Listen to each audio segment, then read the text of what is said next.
नमस्कार. 16 डिसेंबर 2025 ऑफिस बंद आहे. जर कोणी भेटायला येत असेल तर येऊ नका. ऑफिस पूर्ण दिवस बंद आहे.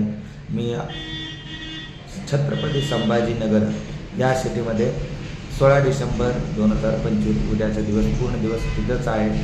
आणि जर कोणी मला भेटायचं असेल छत्रपती संभाजीनगर सिटीमध्ये, माझं जर कोणी फॉलोअर्स असेल, लिंगायत समाजातील तुम्हाला मुलगी मुलगा पाहिजे असेल तर तुम्ही मला व्हॉट्सअपवरती युअर लोकेशन म्हणून मेसेज करा.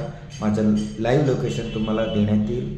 आणि 17 डिसेंबर 2025 रोजी आमचे सोलापुरातील माझं ऑफिस चालू राहील. टायमिंग सकाळी 10 ते दुपारी 2पर्यंत आणि दुपारी 4 ते सायंकाळी 7पर्यंत आमचं ऑफिस चालू राहील 17 डिसेंबरला. जर कोणी भेटायचं असेल मला उद्या संभाजीनगरमध्ये तर तुम्ही भेटू शकता. धन्यवाद.